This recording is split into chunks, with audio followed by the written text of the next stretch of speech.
La famille, bonjour à tous, j'espère que vous allez bien et que vous avez passé une bonne journée. Nous y sommes les gars. Ça y est, on est à quoi? 24 heures de cette demi-finale. Bon, hier, je vous avais dit que j'étais beaucoup plus à l'aise que contre Manchester City. Cela dit, c'est réel, c'est clair, je sens...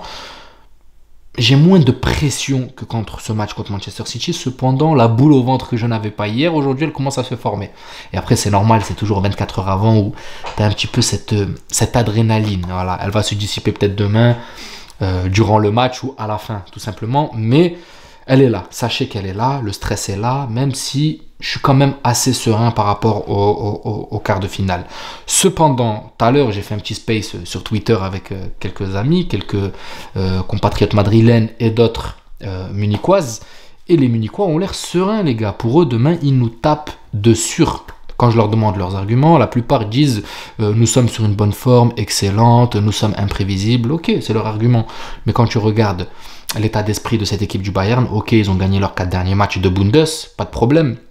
Cependant, ils sont en lice sur aucun trophée, sauf si ce n'est cette Ligue des Champions.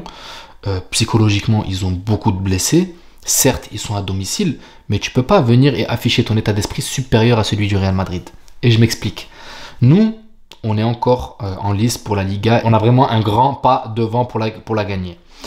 Ensuite, en Ligue des Champions, nous sommes une des équipes avec la meilleure défense d'Europe. On va pas se mentir les gars. Défensivement, on a Rudiger qui est point fixe. Sinon, on alterne et même en alternant avec d'autres joueurs qui sont même pas à leur poste de prédilection. Et on va en revenir après, en l'occurrence Tchouaméni. On arrive à être solide comme jamais, d'accord? On a des latéraux, malheureusement, Carvajal n'est pas là.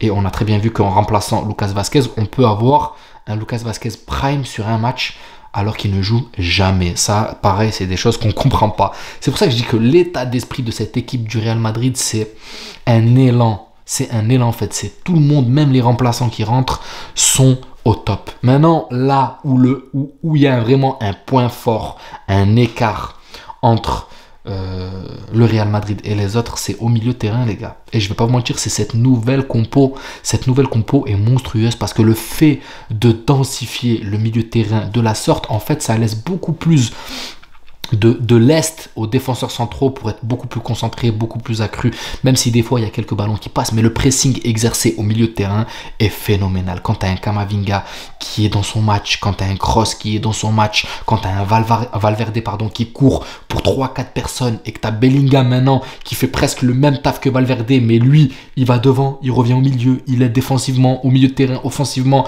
Tu as Valverde qui fait la même chose, qui aide défensivement au milieu de terrain, offensivement, et qui se fatigue au bout de 70-80 minutes et qui sont capables d'exercer un pressing de malade. Ça, c'est un point positif de ouf. Alors que cette équipe du Bayern, au milieu de terrain, vous m'excuserez, voilà, t'es pas sûr d'avoir ton Musiala qui peut-être serait blessé contre le Real Madrid. Ton Kimmich, je sais pas si c'est Alphonso Davies sur le dernier match, il a joué latéral droit. Kimmich, Alphonso Davies était sur le banc, il est rentré après en cours de match.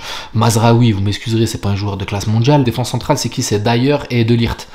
De Ligt ça va, mais d'ailleurs vous m'excuserez les gars, c'est moyen. Upamecano il est passé sur le banc les gars, ils font plus confiance et c'est vrai qu'il a fait beaucoup de boulettes cette saison. Donc psychologiquement ils me disent ouais on est confiant, on est serein. Ouais, après c'est sûr que c'est une confrontation Bayern-Real Madrid et il faut jamais sous-estimer ce Bayern. Mais nous, on est tellement sur une dynamique cette saison que à chaque fois, je me dis, tout le temps les gars, toute la saison, je me suis dit, ce Real va flancher au bout d'un moment. Avec cette compo, ça va être très compliqué au milieu de terrain, ça va pas tenir. On est en fin de saison les gars, il nous reste 4 matchs en Liga. Et le Real a tenu comme ça tout le long avec des Bellingham. Maintenant, c'est sûr que là, il commence à être marqué par la fatigue, lui-même l'a dit. Mais c'est incroyable, le travail, en fait, on est là, on se braque sur cette défense centrale en disant qu'on a une énorme défense. Mais les gars, c'est dû à ce travail phénoménal du milieu de terrain. Je vous le dis, parce que ce que fait Valverde, ce que fait Bellingham, ils travaillent pour 3 joueurs, les gars. Et j'exagère pas, ils travaillent pour 3 joueurs en fait, c'est comme si on était 14-15 sur le terrain, c'est incroyable.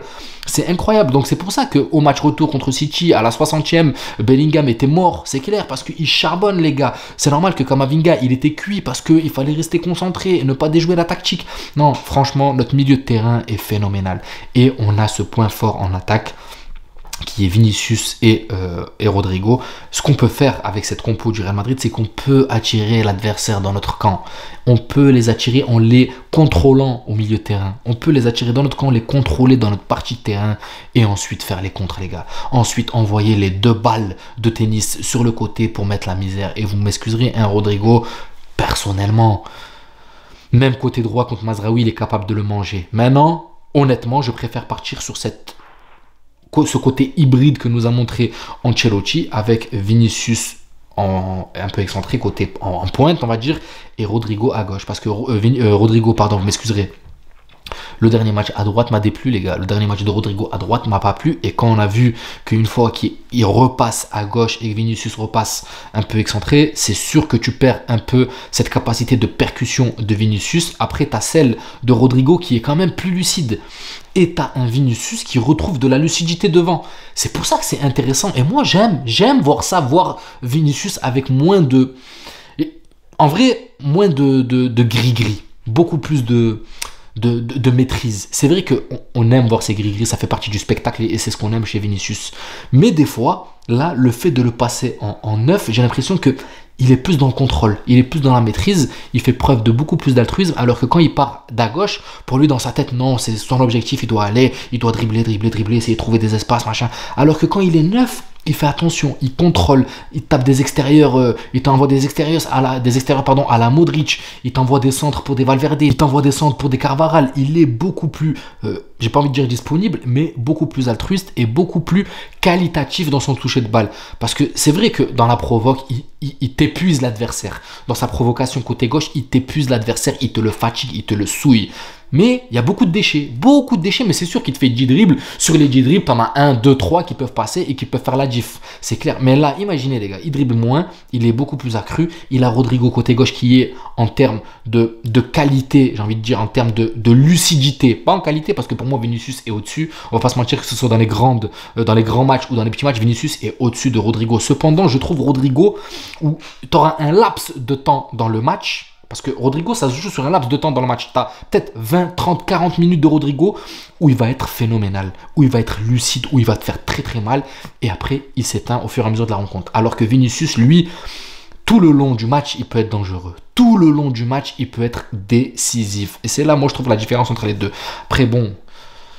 J'ai pas envie que Vinicius soit délogé du côté gauche, mais de temps en temps, venir un peu perturber cette équipe adverse en ne sachant pas qui marquer, ou Vinicius ou Rodrigo sur le côté, avec un Valverde qui est là, qui peut prendre ce couloir droit, avec Carvajal qui en l'occurrence sera pas là, mais on sait que Vasquez lui aussi est beaucoup offensif. Donc si la Valverde qui vient, qui l'aide, qui l'accompagne à monter et qui couvre ses débordements, là on peut combler un petit peu côté droit, occuper un peu ce côté droit pour pouvoir ensuite lâcher les chevaux côté gauche.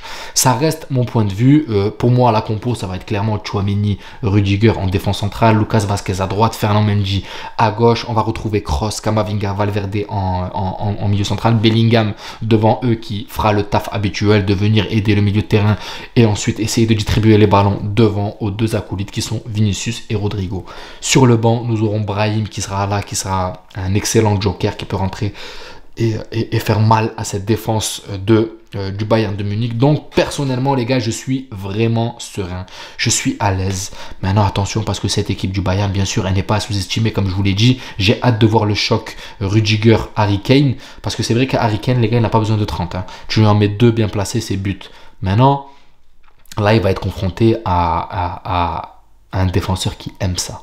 Un défenseur qui aime le challenge et qui aime être au marquage d'un attaquant vedette. Il a éteint Osimhen, il a éteint Haaland. Maintenant, c'est au tour de Harry Kane. Et j'espère que ce n'est pas le dernier. Donc voilà la famille, c'est mon ressenti. Dites-moi vous ce que vous en pensez sur ce match. En tout cas, je pars serein. J'espère ne pas me tromper parce que généralement, voilà, quand je suis serein, j'ai tendance à me tromper. Mais j'espère que demain, je ne vais pas me tromper et le Real va nous régaler. Prenez soin de vous la famille, on se retrouve demain pour débriefer ça en beauté. N'hésitez pas à vous abonner, à liker, ça donnera beaucoup de force à la chaîne et on se retrouve demain. Ciao la famille.